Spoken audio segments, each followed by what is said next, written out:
Bonsoir, chers auditeurs et chères auditrices. Vous êtes en compagnie de M. Caius Ebelebe, animateur et producteur de la radio Bakambi Radio. C'est une radio qui est depuis le Royaume-Uni et qui est peut-être écoutée partout dans le monde, où que vous soyez avec une connexion Internet. Que vous soyez en voiture, à pied ou chez vous, vous pouvez vous connecter sur Google Play et télécharger notre application qui est gratuite et ne vous coûtera rien et vous permettra de suivre l'actualité congolaise vue par d'autres et vue de manière plus indépendante sans pour autant créer la polémique. Nous sommes là et aujourd'hui nous recevons M. Guy Mafimba, acteur politique congolais sur la place de Paris, notamment à Paris. M. Guy Mafimba est un homme politique très actif, qui bouge beaucoup, qui est pratiquement dans tous les dossiers. Aujourd'hui, nous allons l'interviewer. Il a bien voulu répondre à notre invitation.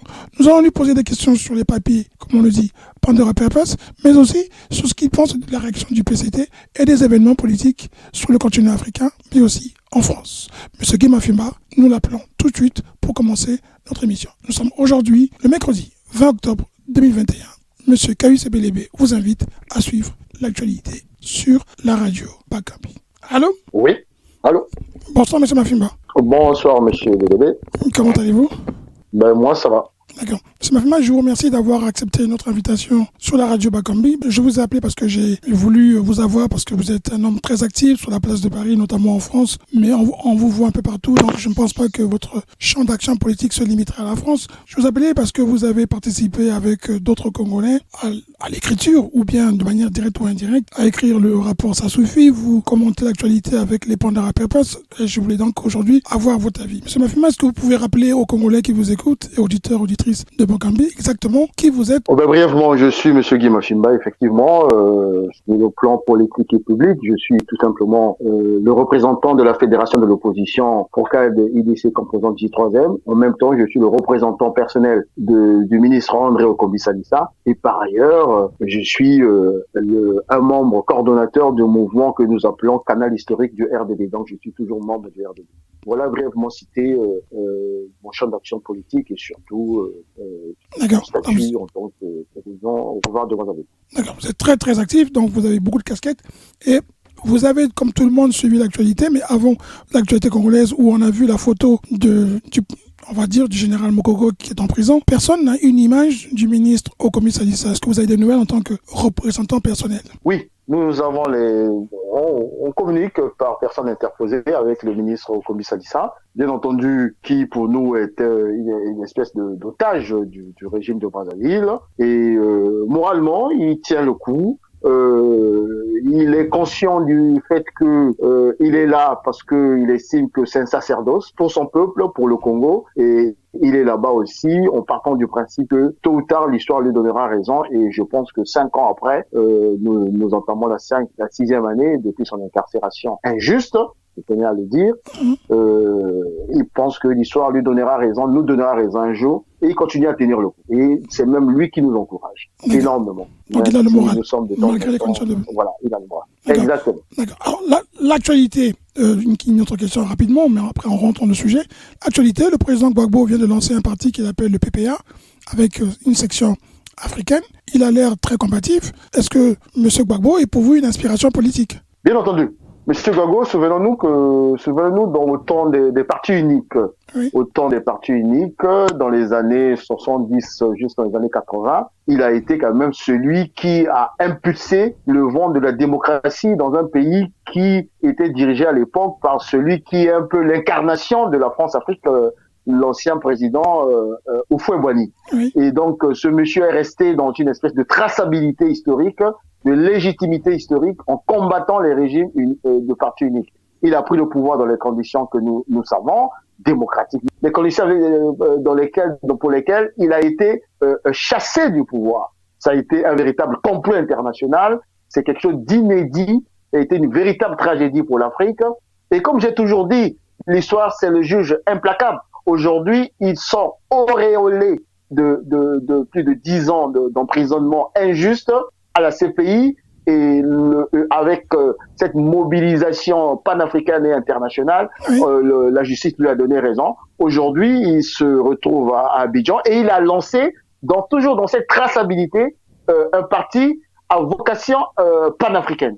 Et je pense que là, il vient de poser un acte inaugural fort dans ce que j'appelle, moi, le combat que nous devons mener contre les démocratures francophones qui sont continuent à être soutenues par quelques courants encore rares, certes, quelques courants au niveau de Paris. Et donc, il est dans cette dimension-là, et je m'inscris dans cette dimension panafricaine, parce que comme il a dit dans son discours, aujourd'hui, le combat ne peut plus être un combat des Ivoiriens, des Congolais, des Guinéens, mais ça doit être un combat panafricain, parce que tout simplement, nous combattons une certaine idée néocoloniale, une certaine idée panafricaniste d'un certain nombre de courants de pensée ici en France qui pensent que nous devons être toujours les pays satellites de la puissance moyenne française. D'accord.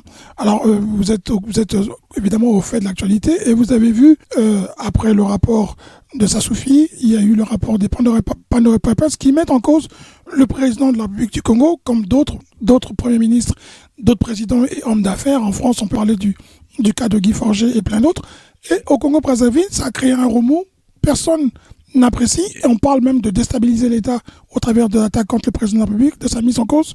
Vous considérez que ces rapports-là sont des vrais rapports et qu'ils ne cherchent pas à déstabiliser un État? Vous savez, la réaction de Brazzaville me fait penser aux réactions des Mbana et les autres au temps du parti unique. C'est-à-dire que ils étaient comme ça des vrais faux révolutionnaires, en réalité des agents locaux de l'impérialisme, des valets locaux de l'impérialisme, comme le disait le président Mariam Ngouabi. Donc aujourd'hui, le rapport Sassoufi, le rapport Pandora Papers, précédé par les rappeurs Global Louis Ness et autres, ne sont que l'aboutissement d'un travail mené au sein avec le concours d'un certain nombre d'ONG de la diaspora, comme ça suffit, pour essayer comme ça de décrypter ce que c'est que la nature du régime de Brazzaville. C'est un régime tyrannique, ça on le savait. Mais aujourd'hui, nous avons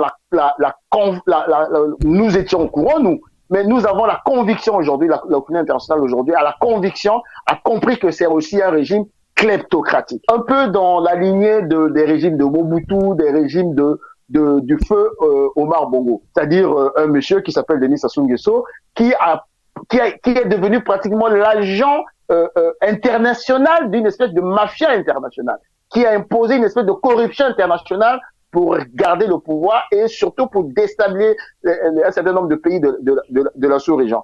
Donc ces deux derniers rapports, non seulement il faut féliciter le concours des ONG comme ça suffit, mais surtout met en lumière l'homme Sassou. Parce que hier, prenons le cas du rapport Pandora Papers, oui. Hier on nous disait quoi? La réponse de Brazzaville, c'était quoi? Mais non, Sassou est pour rien, M. Sassou Nguesso est pour rien, ce sont ses enfants, ce sont ses collaborateurs qui sont impliqués dans ces affaires. Oui.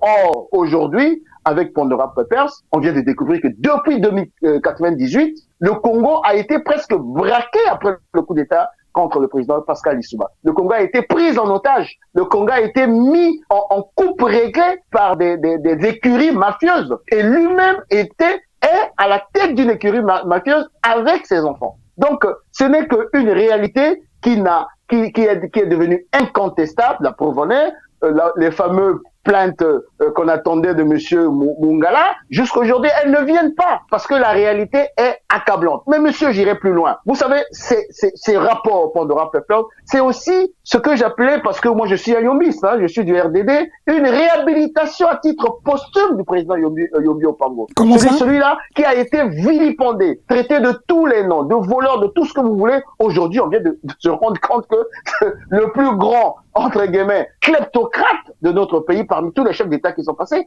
c'est M. Denis Sassou Nguesso. Et c'est aussi, à titre posthume, un hommage au président Fulbert Yolo. C'est aussi, à titre posthume, un hommage au président Mariam Ngouabi. On comprend maintenant pourquoi Mariam Ngouabi a été assassiné. Parce que tout simplement, ce monsieur était aux antipodes des vrais faux révolutionnaires qui l'entouraient. Donc voilà la réalité de ce rapport. Et je terminerai en disant ceci. Il faudrait que les Congolais prennent conscience, parce que lorsqu'on regarde le contenu de ces rapports, que ce soit Sassoufi et autres, mais il y a un risque que le Congo, demain, après Sassou, pendant Sassou, on se retrouve dans un pays qui est vendu, parce qu'on ne connaît pas aujourd'hui les créanciers du Congo, comme il y a la continuité de l'État.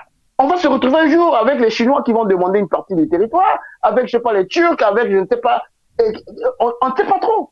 Donc, le pays est dans une situation, en tout cas en termes de gestion financière, je parle même pas sur le plan politique, mais de la gouvernance économique et financière dans une situation qui correspond à un État cartel, comme l'a dit un sociologue congolais, par rapport à ces différents rapports, ça suffit, les derniers en tout cas, le rapport ça suffit avec l'ONG américaine et le dernier rapport Pandora Papers.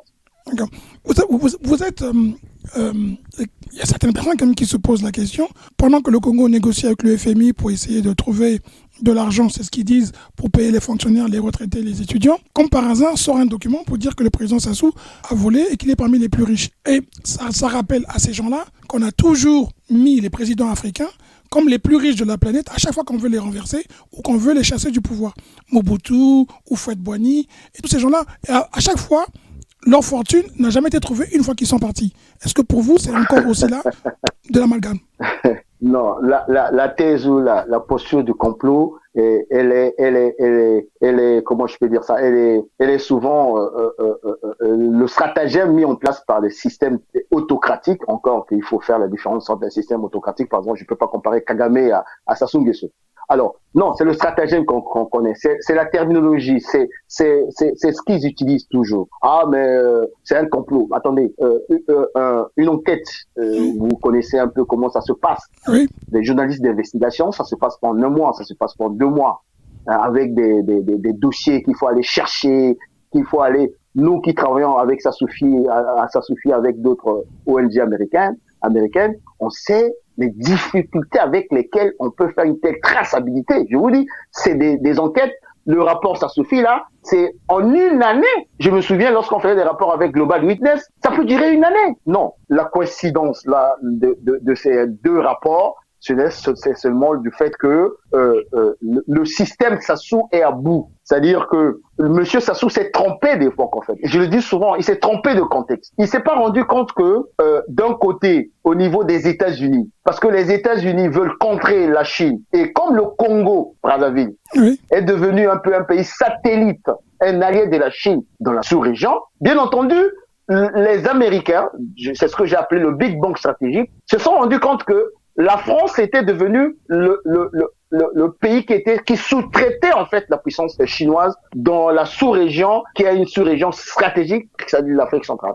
Ce qui fait que les Américains ont ouvert les vannes, ont permis à ce que des journalistes d'investigation, ça je peux vous le confirmer, d'avoir accès à des documents qui étaient censés être des documents confidentiels. C'est pour mettre la pression sur les pays comme le Congo? Mettre la pression, c'est pas le tout, le problème. Oui. Le tout, c'est d'arrêter ce système de corruption internationale qui est en train de mettre en cause, en fait, l'équilibre financier international. Lorsqu'un pays comme le Congo est soupçonné d'être devenu un narcotrafiquant, un État narco, mais ça ne met pas seulement en cause les intérêts du Congo. Non, attention, ça met aussi en cause les intérêts de la finance internationale. Lorsque l'argent sale rentre dans la finance internationale, pourquoi le Noriega a été capturé par les Américains? Pourtant, c'était un allié américain. Mais lorsque son pays, le Panama, était devenu un narco-État,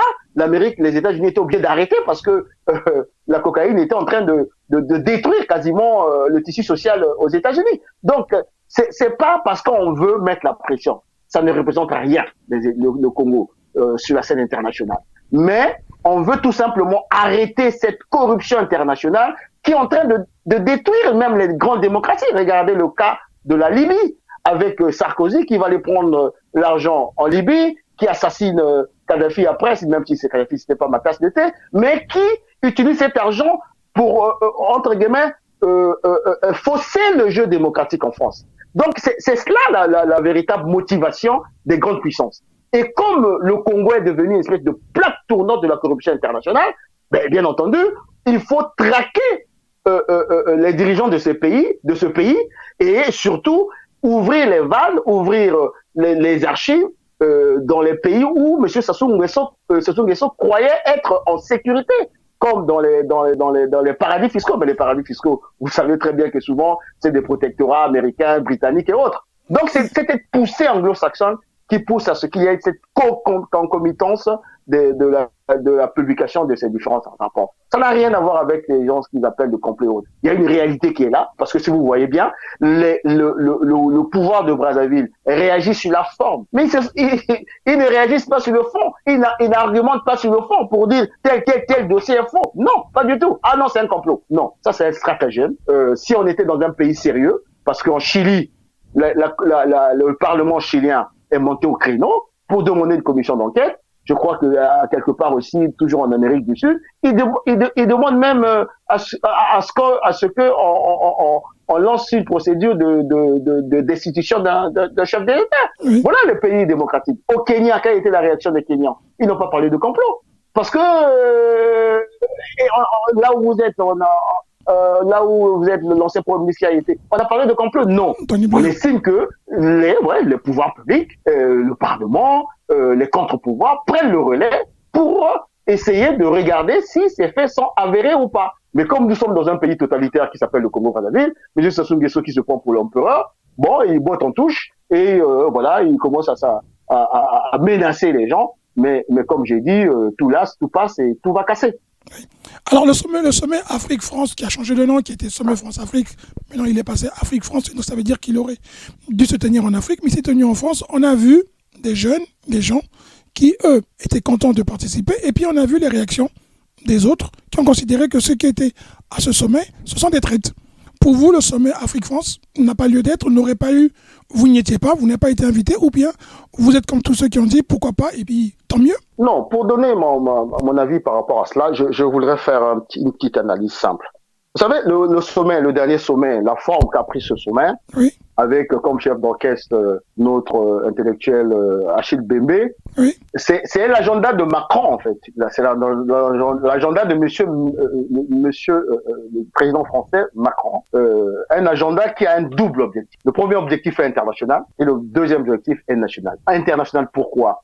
Vous savez, lorsqu'il y a eu la chute du mur de Berlin et la perestroïka, la France, les pays francophones, dans le nôtre, se sont retrouvés dans une situation où ils avaient plus, on va dire, une espèce d'inspiration idéologique ou doctrinale qui était l'Union soviétique. Et comme il y avait cette volonté des peuples africains de se libérer du joug des systèmes autocratiques, Mitterrand a compris très vite qu'il a créé la bolle. Parce qu'il fallait accompagner en fait l'inspiration, la vocation des Africains à voir la liberté. C'est ça ce qui s'est passé avec la bolle. Mitterrand n'a fait qu'accompagner pour ne pas perdre la main sur les pays francophones. Macron fait la même chose sur le plan international. C'est ce que disent les journalistes. La France-Afrique se mue tout le temps, s'adapte. Voilà. Aujourd'hui, Macron s'est rendu compte que il y a une deuxième révolution en train de se faire en ce moment en Afrique. Ça a commencé avec Compaoré, qui était l'homme lige de la France dans la sous-région, qui a été viré après la tentative de changer la constitution. Ibeka est tombé. La Guinée. Alpha Condé, la Guinée. La France a compris un moment, avec ce qui se passe en Centrafrique, et Tshisekedi qui est arrivé, alors qu'il n'avait pas le soutien de Paris, la France se rend compte qu'ils sont en train de perdre la main des pays francophones, parce qu'il y a une volonté de se libérer véritablement de ce que j'appelle moi les démocratures, c'est-à-dire des États autocratiques, mais avec une teinture démocratique. Qui sont soutenus? Ces pays-là qui sont soutenus par Paris, notamment Le Drian. En fait, c'est un peu l'approche de Le Drian qui est en train d'être mise en échec par le président Macron. Donc voilà l'objectif international. Donc il a voulu faire passer le message aux chefs d'État africains que, écoutez, moi je peux plus vous suivre dans cette affaire-là parce que vous êtes en train de nous faire perdre notre capacité notre influence en fait dans les régions qui étaient sous influence entre guillemets française. Parce qu'il y a une montée il y a une montée russe, il y a une montée des anglophones en fait. Hein. Des anglophones, des Américains, des Britanniques et autres. Okay. Et c'est ce que moi j'appelle le Big Bang géostratégique. C'est-à-dire que cette poussée américaine qui dit c'est fini avec cette histoire, c'est notre giron et autres, notamment en Afrique centrale, où ils estiment que c'est comment on appelle, c'est une zone géostratégique considérable et il faut chasser la Chine. Et comme la France ne fait rien, eux-mêmes ils vont s'y mettre. Voilà le danger le danger au niveau de la géopolitique française. Et Macron a pris le relais Donc, Mitterrand avait sa balle. Macron vient de faire son Montpellier. Oui. Et c'est rentré dans l'histoire. Il a voulu donner la parole aux jeunes, et il faut les féliciter parce qu'ils n'ont pas eu froid aux yeux. Ils ont dit ce que tous nous pensons. Tous nous pensons par rapport à ces relations France-Afrique. Je reviendrai sur ce premier volet. Mais le deuxième volet, l'objectif est national. Le poids électoral des Franco-Africains et des Caribéens devient considérable ici. Des binationaux, quoi. Des binationaux deviennent considérables. Moi, je me souviens, lorsqu'il y a eu les précédentes élections en 2016, et je ferai un post là-dessus, beaucoup n'ont plus souvenir. Nous avons mis en place ce que nous avons appelé le concept « l'Afrique s'invite aux élections ». Je ne sais pas si vous vous souvenez, c'est Andrea qui était à la tête de cette coordination avec les Gabonais, nos amis de la RDC, un peu partout. Et nous avons proposé une charte des nouvelles relations franco-africaines. Et nous avons, lors du deuxième tour, demandé à ce qu'on soit reçu, on avait une mouture, par les deux candidats qui étaient en liste, Macron et Madame Marine Le Pen, s'il y a des amendements à faire pour que celui qui... On se met d'accord, ça veut dire que c'est nous qui étions à l'initiative. On se met d'accord, celui qui signe, nous allons, entre guillemets, pousser à ce que les Africains regardent cela. Un peu plus. Mais vous savez ce qui s'est passé? Mais Madame Marine Le Pen, je ferai un post d'ici là, Madame Marine Le Pen est venue dans un hôtel parisien signer la charte que nous avons rédigée avec, en collaboration avec ses collaborateurs. Oui, on se souvient de cette image, oui. Ben voilà, elle est venue signer. Ça, c'était l'initiative des Africains.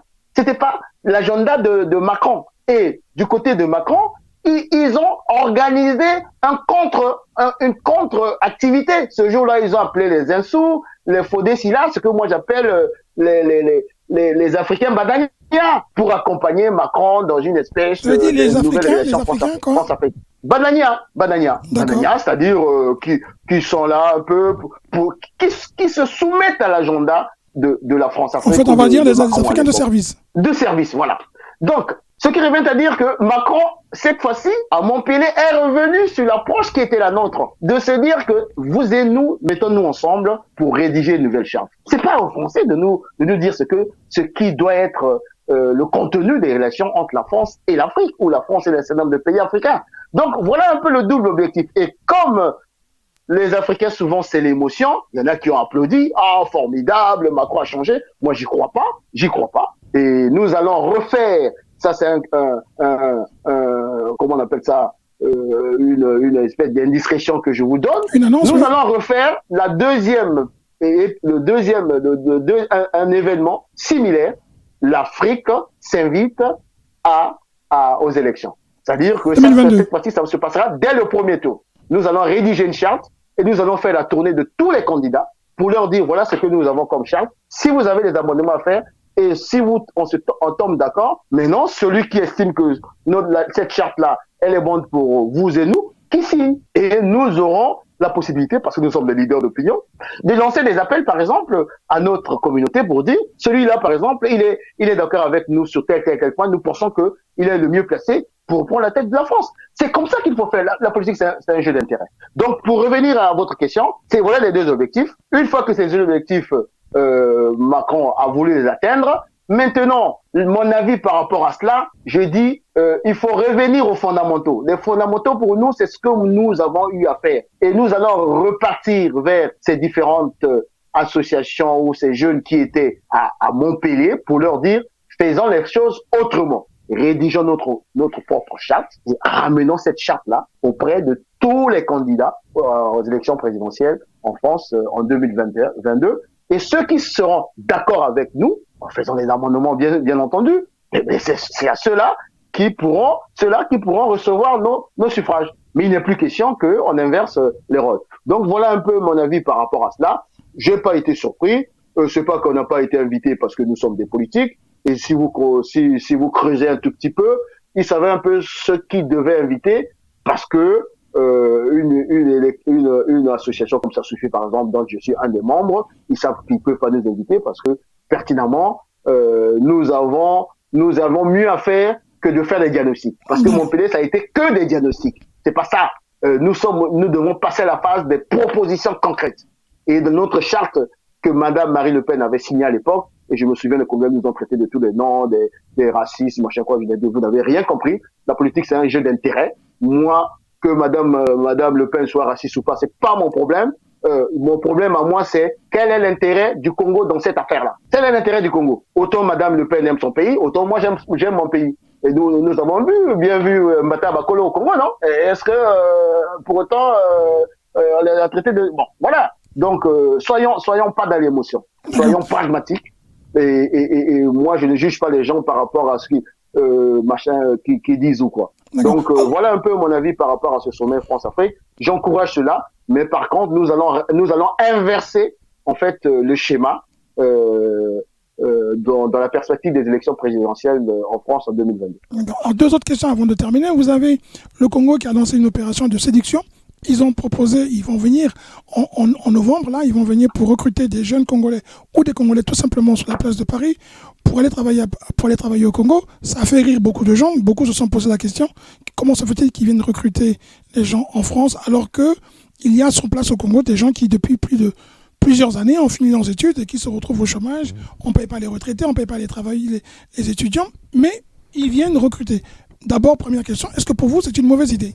Non, mais en fait, le tout avec ce régime de Brazzaville, c'est que je ne sais pas deux fois qui les conseille.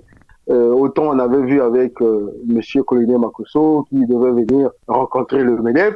Moi, j'ai beaucoup écrit là-dessus. J'ai même sorti l'expression de la grotte Vadrouille qui a fait écho et l'histoire nous a donné raison. Bon. Maintenant, avec cette initiative du ministère de la formation qualifiante, au départ aussi, ça fait sourire parce que j'ai eu à expliquer aux uns et aux autres que aujourd'hui la France est à 8% de chômage, de taux de chômage, donc les offres d'emploi pilules et dans le contexte du Congo aujourd'hui, avec tout ce qui fait écho des scandales financiers et autres, le système sanitaire et éducatif, le Congo n'est pas attractif pour un jeune de la diaspora pour aller y travailler, ça n'a pas de sens. Mais par contre, lorsque je me mets moi Guy Mafimba dans leur peau d'un homme politique, parce que l'État, c'est une continuité. Ça, ce n'est pas là encore pour longtemps. C'est une réalité. Demain, nous avons un gros souci. Moi, j'ai travaillé 3 ans au ministère du Tourisme au Congo-Brazzaville. Mon cher ami, je peux vous dire que nous aurons un problème de cadre bien formé au Congo. On aura ce problème-là. Et donc, dans le cadre de la continuité de l'État, nous qui avons vocation demain, ou voulons un jour diriger les règles de ce pays, on n'a pas besoin de faire en sorte qu'on casse tout. La formation qualifiante, c'est aujourd'hui un credo intéressant. Donc, ils se sont trompés sur toutes les lignes. S'ils avaient présenté l'affaire comme étant, ce ministère en tout cas, qu'ils viendront en France pour chercher des partenariats afin de sceller des alliances avec des écoles, des instituts, je ne sais pas quoi, pour aider le Congo à densifier son offre de formation qualifiante, parce que les jeunes qui sortent des études, ils ont besoin de cela, ça passait. Je sais pas moi, même si je combats ce régime, je vais pas sacrifier ces jeunes pour cela. Ça aurait du sens. Oui. Mais ils ont mis la charrue avant les bœufs. Donc, il est plus que temps qu'ils puissent rectifier le tir, parce que le schéma qu'ils ont choisi, c'est pas de recruter. Il faut qu'ils viennent chercher des partenariats afin d'aider le Congo, en tout cas, à densifier son offre de formation qualifiante pour des jeunes qui vadrouillent, qui sont devenus des bébés noirs et autres. Donc, voilà un peu mon avis par rapport à ça. Je veux pas être vraiment extrêmement méchant à l'égard de cela. J'ai été déjà très très dur à l'égard de la fameuse vadrouille de monsieur Collinet Makosso. Mais s'ils prennent conscience que la diaspora c'est une colonne intéressante, comme le dit la charte de l'Union africaine, mais qu'ils trouvent la meilleure manière de discuter avec la diaspora, mais pas de cette manière-là. Voilà ce que je peux dire par rapport à ça. D'accord. Alors, dernière question de notre interview. Vous avez apprécié le projet de M. Gbagbo qui, lui, ne parle plus en termes d'ivoirité seulement, mais pas plutôt en termes d'ivoirien. Il parle maintenant en termes d'Africains. Il y a sur la place de Paris, d'abord chez les Congolais, il y a une multitude d'associations. On nous a dit que les Congolais, quand ils partaient parler aux autorités françaises ou autorités européennes, on ne savait pas qui était l'interlocuteur principal. C'était une multitude de gens qui venaient. Alors, le président Gbagbo, lui, il parle d'unité, désormais. Le leadership congolais, c'est quoi aujourd'hui? Sur la place de Paris, c'est M. Mafimba, c'est M. André Ngombe, c'est M. Kissa, c'est plein de gens séparés. Pourquoi vous n'arrivez pas à créer un noyau, une fédération qui serait l'unité de l'ensemble des Congolais? Déjà, je suis très allergique à tout ce qui est unité, parce que l'unité a souvent tendance à mettre tout le monde dans une espèce de panier à crabe comme ça, et puis on sait plus. Non, il faut définir les choses autrement. Moi, je pense que nous luttons contre une tyrannie. On lutte contre une tyrannie, qui est le Congo-Brazzaville, qui est le régime de M. Sassou Nguesso, et lorsqu'on lutte contre une tyrannie, les forces vives sont, on va dire, plurielles. Il y a les gens de la société civile, il y a des politiques comme nous, il y en a aussi des citoyens qui ne veulent pas être dans une espèce de carcan. Donc il faut laisser le libre arbitre aux uns aux autres de fonctionner à leur manière. Le tout, c'est d'avoir un fil conducteur.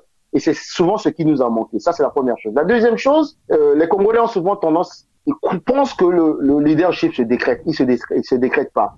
Je vous prends l'exemple de l'Afrique du Sud avec lorsqu'ils combattaient l'apartheid avec l'ANC. Vous savez, à chaque étape de la lutte contre le régime d'apartheid, Oui. il y avait des profils qui convenaient au contexte ou à la situation. Et les Congolais doivent apprendre à cela.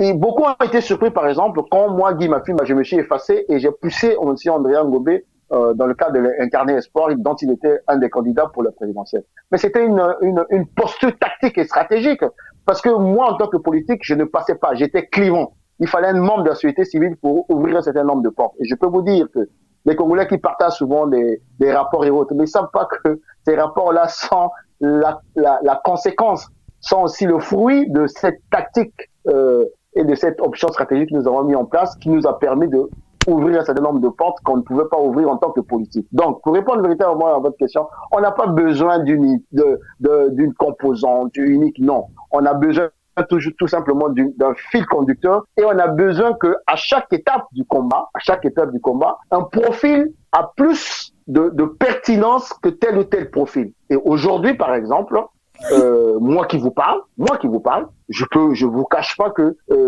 j'ai pas mal de confrères, d'amis, de compatriotes qui m'interpellent là-dessus. Ils disent, Magui, aujourd'hui, tu peux prendre la tête d'une dynamique. Voilà le mot qu'il faudrait. D'une dynamique, parce que nous sommes, c'est ce que je dis souvent à ceux qui m'ont interpellé. Moi, je pense que nous sommes à la dernière ligne droite. Parce que le combat contre Sassou était une course de fond. Il fallait couper les ramifications de ce régime. Il fallait l'isoler diplomatique. Nous avons réussi pas mal de choses déjà. Même si la dernière ligne droite, là, c'est quoi? Il faut une alternative crédible. Il faut des gens qui rassurent. Aujourd'hui, la communauté internationale qui nous soutient, ceux qui nous soutiennent, n'ont pas envie d'avoir des discours ethnocentristes. Les nordistes, les ceci, le Congo du Nord, le Congo du Sud, n'ont pas envie d'entendre des discours revanchards, n'ont pas envie d'entendre des gens qui vocifèrent juste pour vociférer. Ils ont envie d'entendre, de lire et d'entendre des propositions concrètes. Qu'est-ce que vous faites sur le plan politique, sur le plan institutionnel, sur le plan socio-économique? Voilà ce qu'ils veulent entendre. Et ceux qui m'ont interpellé, je leur ai dit, moi, lorsque je me sens capable, j'y vais. Et je sais que mon expérience aujourd'hui peut me permettre de jouer ce rôle-là. Donc, je dis pas là, je suis en train de dire que je vais prendre la tête dynamique, mais j'y réfléchis. Et croyez-moi, et je terminerai en disant ceci, monsieur, mon cher ami, les Congolais confondent aussi l'activisme et le politique. Il y a des activistes et il y a des politiques. Et sans prétention, je pense être un politique de premier plan au sein de la diaspora. Je pense être parmi un des politiques de premier plan. Et donc, la politique, comme disait mon oncle, un oncle à moi, la politique, c'est un monstre froid. Hein, donc, ça peut te broyer. Et il faut avoir à la fois l'expérience, l'expertise et puis le sens de la parole donnée. Donc, je ne désespère pas. On n'a pas besoin d'avoir non, on a besoin d'une dynamique. Elle est en train de se créer discrètement et nous sommes dans la dernière ligne droite. Mais comme je vous disais tantôt, je suis le représentant d'une fédération de l'opposition qui a pignon sur rue ici et nous sommes des interlocuteurs d'un certain nombre d'acteurs politiques français, américains, britanniques et autres. et nous sommes là pour leur faire part de nos perspectives, de notre volonté une fois le changement arrivé au Congo-Brazzaville. Voilà un peu ce que je pouvais dire par rapport à votre question. D'accord, je vous remercie beaucoup en tout cas d'avoir répondu franchement à toutes nos questions. On parle le mot de la fin, si vous êtes un peu comme Laurent Gbagbo, c'est-à-dire que la politique, vous la ferez toute votre vie. Oui, la politique c'est un sacerdoce. Vous savez, moi, Guy Mafimba, ceux qui m'ont connu relativement jeune ou sinon jeune, sont souvent surpris parce que moi, c'était la bonne vie, je faisais la SAP, le football et tout. Et c'est dans les années 93, lorsque au Congo, il a commencé à avoir des histoires nord-sud, machin quoi. Nous, les enfants de Poto-Poto, les enfants de Brazzaville, je ne pouvais pas rester indifférent. Je me suis dit, Guy, si tu fais pas la politique te fera.